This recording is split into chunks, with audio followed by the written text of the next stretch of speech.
Good morning, everybody. Thank you for letting me be part of this, and Michael, thank you for that wonderful introduction, and Dee, thank you for coaching me through the Common Core materials that I am an outsider. I run the bands here and teach in the School of Music, but it's been 38 years since my Bachelor of Science in Music Education, and I have never taught in the public schools other than student teaching. So I have 20 minutes and a lot to say, so I'm going to blast through this. I think I can do it on time. My joke, if two negatives make a positive, can two positives make a negative? Yeah, right. So let me start with that expected question. You know I'm going to ask it. How many of you acknowledge the health benefits of eating 5 to 9 servings of fruits or vegetables a day? Okay, first of all, let's not be, no hanging chads. Everybody has to vote. So how many acknowledge the health benefits of 5 to 9 servings? Okay, and does that mean everybody else does not? Okay. So how many of you actually eat 5 to 9 servings of fruits or vegetables a day? That's much less. Okay? How many of you ever have, to any degree, felt guilt or even concern that you weren't eating 5 to 9 servings of vegetables? Okay, great. So the guidelines, the ADA guidelines are reviewed every 5 years. They were set in 1969 for the 5-a-day program. This was designed to give people healthful information about what they need to be healthy. Every 5 years they review this, and they discovered that 90% of the people that responded could not. That means 3 servings of fruits and vegetables at breakfast, lunch, and dinner couldn't do it for a variety of reasons. Culinary habits from their culture, the lack of access to fresh fruits and vegetables, or the cost of this. So how many of you have ever felt concerned about not? A lot of you raised your hands. So what happens? We don't want to feel bad about something. We ignore it completely. And they recognized that. So in 2007, they traded in their 5-a-day for the campaign More Matters. My wife is, by the way, a PhD in nutrition and a registered dietitian, and we often collaborate on the same kinds of behavioral things that affect people's food habits and their aesthetic habits too. We have a lecture called Aesthetics, plural, a matter of tastes, how we develop templates for things and learn to like new things. So in this situation, the people who make the dietary guidelines recognize that instead of making people feel so bad about not doing something that they know is good at them because they never worked on changing their food preferences, only telling them it's good for them, let's just acknowledge that any change in behavior towards the desired outcome is better. And so now it goes to More Matters. That's 2007. So, how many of you were or are convinced of the benefits of the national standards of music on the state of music education? How many of you are convinced that there's some benefit to music education from our national standards? Okay. How many of you work in programs that have implemented all of the national standards? How many of you have ever felt guilt or regret or concern or even questioned the fact that your programs don't incorporate more of the national standards, right? We're going along the same lines as my wife's. So how many of you fulfill your curricular responsibilities now without worrying about it, right? You let it go, or without making it a major thing you feel bad about every day. Well, you can't feel bad about it. You have to adopt it and move on. So unlike the More Matters, the Common Core concerns that we're faced with right now no longer are a matter of adjusting 5 a day. Well, at least a little bit of change of behavior towards the desired outcome will work. It's a matter of complete transformation. If we are now looking for a different kind of product from education, and I checked with Dee before, and is this true? Am I framing this incorrectly? No. We need a different outcome from our education. So it's not a matter of More Matters, it's transformation. So when we're looking at a new paradigm, I just want to quickly take you through some of the what's called behavioral economics of how we look at innovation. Because if we're doomed before we start, we shouldn't start. We should figure out something else. And I have to say, it's with a little bit of trepidation, I talk about management issues with the dean sitting in the audience, who is also a professor in our School of Organizational Management. So Robert, you've heard it all before. I hope I don't screw up. So I sent you questions. And asked you to respond to this. Maybe you remember them, and again, I'm in a hurry. You can look at these later. I'll post this on my website, by the way, if you want. If it's too, if you want to look at this later. And I had 6 responses from people about these categories, and the responses were thorough. Some were from presenters, some were from teachers. But in each case, I want to focus on the fact that the first question touched on assessment. 4 out of 6 people mentioned that assessment was the big issue in partnerships. mainly that the partners from outside didn't want to deal with it, and the people on the inside didn't have the time for anything but it. The second question didn't touch on assessment. The third, 4 people said we don't have any training for the Common Core, and the other 2 said we're dealing with the issues of assessment, and what are your perceptions? 5 out of 6 said assessment's an issue. So just for an example of innovation, let me look at the implications of adopting the Common Core issues and with the tyranny of testing in place. Here's one of my favorite cartoons. If you can't read it, I'm going to read it to you. So, you were educated in the public school system. What does that qualify you to do? And the student says, is that a multiple choice, true or false, or fill in the blank question? Oh, I got to get that one. So, let's focus on assessment and testing issues. So, how, why, and at what rate do innovative programs spread through culture? Let's assume the Common Core represents innovation or a new technology in our toolbox of teaching. So again, you've heard about this. It's been around for 40 years. This is Everett Rogers, a professor of communication studies, his diffusion of innovation. And I want to talk about how innovation gets into culture, because in our group yesterday we talked about this. Who do we market to? They all have different needs. Who buys in? And here are our adopter phases. The blue line is the percentage of people that fall into these categories, and this is a chronological timeline from your left to the right. The first people in innovation are the innovators. They're the ones who think about it. Then we get to the early adopters. Yeah, I'm going to buy the new iPhone before it's even out. Then we hit the early and the late majority, equal numbers. The late majority, I'm going to go through each category, and then we get the laggards. You know, we still have professors that don't use computers, right? They're the laggards, not for me. Put their picture on as the screensaver. They'll put a computer on their desk. Innovators. If they use cameras. So, 2.5% of the innovators, here are their characteristics. And you're holding a piece of paper that has these on them if you picked it up when you walked in. They usually are intrinsically motivated to use new technologies and tolerate ambiguity and setbacks well. They can handle that stuff. They're risk takers and they're creators. They're fascinated by anything new, and they're willing to beta test and try unfinished products. I'm going to order the new iPhone before it's even out. That's that kind of person. Okay, the next category of adapters, the early adapters, 13.5%. These are the first people in. They're the opinion leaders and the role models. They have extrinsic reasons to adopt innovation sometimes. You know, they're going to fix a problem that they have. They like to be seen as leaders, and they'll be the first to buy the new technologies. Okay, the iPhone's here, I'm going to buy it. Didn't order it in advance, but it's here, I'm going to buy it. The early majority under the green era are people who may be well respected by their peers, but not necessarily by their leaders. They'll wait till they understand the utility of the new technology. They want to be sure that it works and that it's useful. Okay, the late majority, and this is chronologies, you know, it may be weeks, months, or years, depending on the novelty of the innovation. 34%, these include followers and skeptics. They'll only adopt technology that's well established and guaranteed to work. They'd rather be seen as conservative than risk having to deal with fixing a broken tool. And this group may adopt the innovation as a result of peer pressure. So, I mean, this must sound familiar. There's a lot of things this applies to. And the last slide, wonderful name of laggards, right? Who wants to be a laggard? I remember the skill rating groups at my alma mater. There were the bluebirds and there were the cockroaches. That was ear training, right? I'm a cockroach? Yeah, 5'1", 5'1". Yeah, you're a cockroach. So the last 16% are the laggards. They are resistant to change, they resist any innovations, and they often state, it's not for me, and they may only adopt when there's little choice, and often these are the people who would, faced with no choice, retire, if they're close to it. So, again, I want to present you with some things that you can find your own place in. So, would you take the sheet of paper that you have, and would you just circle which one of these adapter categories you fall into with respect to the Common Core issues that face us? Which one of these do you fall into? It doesn't matter. I'm not going to look at this.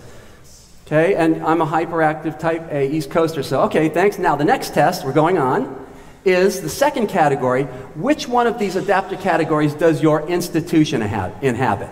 And I'm going to suggest that if they're not the same category, that's why we had that conversation yesterday, right? You're in a situation where you have one set of commitments to innovation, and your institution may most likely be more conservative because the risk factors are entirely different. Okay, is there anybody here that is in the same category for both both of our quizzes. Is there anybody here that is one category and finds himself in an institution that is the same? Okay. Is there anybody for whom the categories are adjacent? Okay. And how many people find that they are not adjacent? There is more than one adopter group between you and your institution. Okay. Great. I happen to have a slide presentation that continues from exactly that set of results. So for each class, let's look at how it moves, how we move through innovation. Every group looks to the group to its left for their cues. So that's why it's a timeline. Our early majority waits till the early adopters have reported. Our late majority waits till the early majority. Yosemite. It took me 2 years to put Yosemite on my desktop. My wife had it on the minute it was available, and the Yale people said, "Ooh, careful, don't." And then 2 years later, yeah, okay, you can do it. So I had to wait till the category beforehand. Do they recommend it? Early adopters or innovators will have little success winning over a late majority person because with a gap in the middle, they don't speak the same language. It may not be a language that resonates. So you get it. You just bore that out. If I probe the amount of dissonance the separation caused in your daily work life, we would find probably that the more adopter categories between you and your institution, the more dissonance you felt in the workplace, I would imagine. So Jeff Moore is an organizational theorist, and he identifies some cracks in this bell curve, and they are the lines that separate the categories.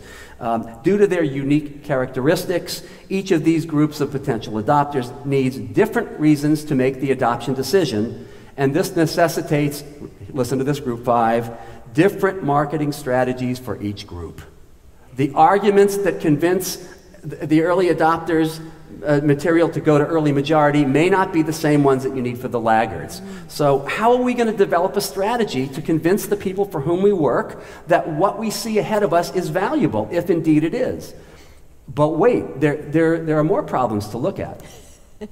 So Moore observed that innovations, technologies, and companies that were red hot among innovators and early adopters were not successfully reaching the full market. So the first two categories did not get to the full market because where the red line is, he identified something as the chasm. Crossing the chasm is very difficult. Any innovation or innovative company has to get across the chasm to make it work.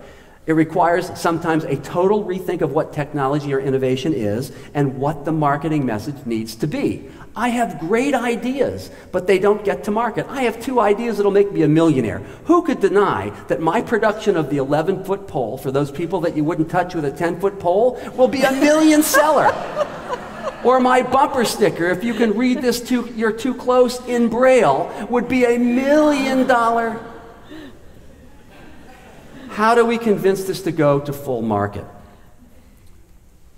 So, Moore suggests opportunity for the adoption of an innovation to lose momentum comes at each point, but particularly between early adopters and early majority. And now I don't want to read slides to you. If you want this presentation, what I'm talking about is in the notes, so you can pick it up again.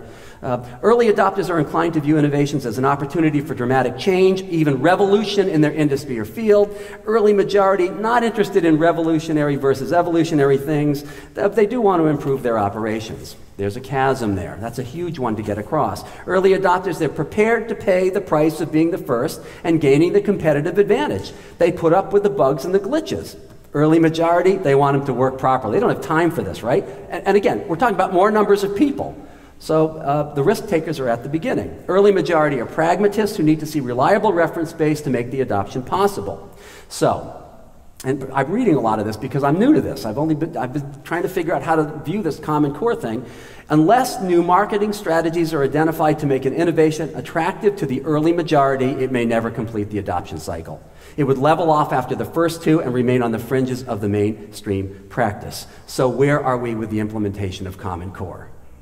Well, actually, where are we with the implementation of the national standards? There are schools that haven't done them. They may have been adopted, they may have been mandated, but often it's left to individual schools to make those decisions. And I guess you would find, and there are huge issues why people can't move on. Resource issues, socioeconomic issues, training issues. Maybe when these guys retire, we have a chance to do the new thing. Could be a very legitimate rebuttal to this, but where are we with the common standards? So here's 4 questions that I'm just going to let's see, how am I doing? Good, I have a few more minutes. So, the process of unfolding the programs and support Common Core, is it going well? Is it going at all? Is there buy-in from all the constituents in your school, your program? Can we give the Common Core issues an honest trial run with a prevalence of the tyranny of testing? I don't know. I don't know if we're even going to see these other attributes resonate. Who's responsible for the imposition of so much testing? What responsibility do our universities have for this situation? Okay, now I'm going to quickly blast through something, and I'm going to blast through it, and then we'll be done, hopefully, in enough time for some questions if we started the clock with your introduction. So in 1996, Carlos Mora came here from the University of Michigan to do a study. What elements in the urban environment impede the restrict the delivery of the curriculum in the school system? He looked at the city of, spent a year in New Haven. I went to the library to hear his talk. There were 8 people there and a reporter from the New Haven Register. Here's his model. Here's the classroom, the square. We've got the teacher and we've got the students. Curriculum is delivered from teacher to students, and the arrow goes both ways. Students are involved in giving back to the teacher, and you'll see that students both contribute to and impede each other's learning. So we have the arrow. He picked as a control group the wonderful, affluent Yankee town of Essex, Connecticut, with a yacht club, and set up the same model. And he did his study. What environmental things impede the delivery of the curriculum? And outside he drew an arrow for everything he found in the school system that got in the way of curricular delivery. And here the big arrow in Essex was, for some reason, even credited arts activities happen after school at the exact same time of sports activities. So there was a curricular imposition of that. Okay, I want to talk before I show you this slide. So, go to New Haven. So, go to New Haven, and you look at teacher. Teacher has just come from the University of Music Education. And the teacher, this is a true story. This is 1996 New Haven, and I hope things have changed. Teacher says to a group of students who have spent the first 10 minutes of their 20-minute rehearsal period twice a week, taking attendance and putting their instruments together and finding their music, okay, we're going to deal with the E flat today. Oh man, that 10 minutes didn't go too well. Your reed finally working now? Go practice. Excuse me, teacher. In my school system, we're not allowed to bring our instruments home. They will be stolen. My parents will sell them. I will lose them. I can't bring them home. Student says, gee, at the University of Music Education, I was taught that practicing is a critical part of developing music performance skills. Now what do I do? So I just step out and say, your University of Music Education needs to figure out what the requirements of the urban scene are right now. So how are we going to reframe the paradigm by which we retrain our teachers of teachers to get updated? And in the discussion with this person, we figured out, you have a federally funded breakfast program that none of your students will go to because of the shaming stigma of being poor. Have 3 20-minute rehearsals a week during the breakfast program. They eat, they come in, they get 10 minutes of some kind of practice 3 times a week, and the implementation was, actually, we want to do it every day. All kinds of issues hit with it. Now, go back to the University of Music Education and tell them to implement this as an urban strategy. It didn't happen because there is a different impression of the outcome of what teaching is all about. So this was 20 years ago.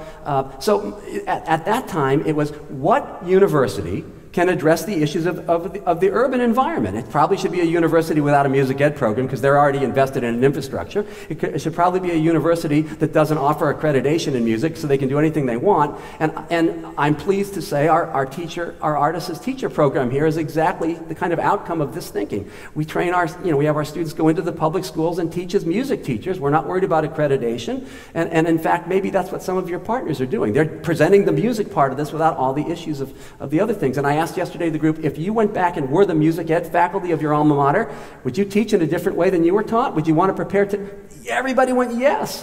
I hope there's some music component left to that. Anyway, in New Haven, the arrows were pathetic and heartbreaking. Single-parent family, nutrition issues, drug issues, cultural resistance to education. This was the beginning of multicultural issues in New Haven, 1996. Environmental issues, safety issues, teacher training issues, facility issues. And I did this discussion with the New Haven teachers at a curricular development day with the permission of Regina Warner, God bless her. And Ellen, this was before your time, but I think things have changed. I hope so. But this is just how do we frame the paradigm by how we change things. And the point was we need to go back to our schools to train teachers differently to deal with the environment which isn't going to change. And then, and I guess I'm almost done now. I'm going to be almost done. So what do you do about this? So you go to the superintendent. I skipped a very important part. So given this, watch the teacher. So what happens to the teacher that because of all these things can't deliver their curriculum? They develop a thick skin, the wall of indifference. And don't shake your heads yes. I mean, you're saying yes because you agree with me. I hope it's not you. Better that I, with 18 years on the job, stay here and teach these students the little amount of music that I can because I understand them and I can deal with the cultural issues than some knucklehead who comes in and doesn't get it. And these are the best possible responses. You cannot accommodate these things. You can't feel bad about not eating fruits and vegetables and still function, so they have to develop so what do you do about it? Carlos said you have to go to the superintendent of schools. You make the parents demand it. We demand you fix the situation. The superintendent says, I'm with you. The teachers union says, sure, you got the resources to up the ante and retrain us and give us the resources. Can't win. Superintendent develops the wall of indifference, and you hear these interviews on sometimes and you go, that person's waffling, they're equivocating, they're not answering the question. They're in a no-win situation. That is the way the world is right now. They have to jump the chasm. In a way, we need to redo the whole thing. It's a revolution, not an evolution. It is a transformation, not a rededication to something that's happening now. I'm not weeping, I'm joking. So this led to Scott Schuler and I the State Department of Education, trying to put colleges in our urban centers together with music teachers, and it went in a different way. But and now just to finish up, these are the questions that I put in your packet to discuss at our breakout sessions later today, and I don't know that they're still relevant, but certainly they might be. I just want to finish with this. So I hope you can connect this to the greater discussion at large. What is this innovation we're looking at? It may be insurmountable. Maybe we need different strategies, but maybe our universities can lead this. Someone's going to have to agree to dismantle their infrastructure. And I say this glibly. If it's true that the arts are the first to go because they don't matter, maybe those programs that think that would let us try to transform, because if it doesn't work, it doesn't matter, right? You can get rid of us, but why don't you keep us and let us scrap it and try something new? We might be in a position of power rather than a disadvantage. So I finish with my colleague James Comer's wonderful opening to his book, Waiting for a Miracle. He talks about 3 people in a boat rowing down a river. They come across a man drowning. 2 of them happen to be lifeguards in the boat. They jump out, they bring the man to safety and jump back in. A mile down the river, 5 people in the river. The 2 lifeguards get out, they start to save the 5 people, they come back in. A mile down the road, 150 people. 2 lifeguards jump in and they're saving people, and I row the boat away. What are you doing, they say. I say, well, good luck with the 150 people. I'm going to go find out who's throwing these people in the river and make them stop. That's what we need to do. Who is throwing people in the river? I hope it's not about money. I hope this testing is not because people make money with testing regimens. If it is, we have a huge struggle. But is it our universities? Is it our educational psychology people? The bottleneck through which every teacher goes? If we can convince EdPsych to deliver our message, we imprinted the DNA of another generation of teachers. The defense rests.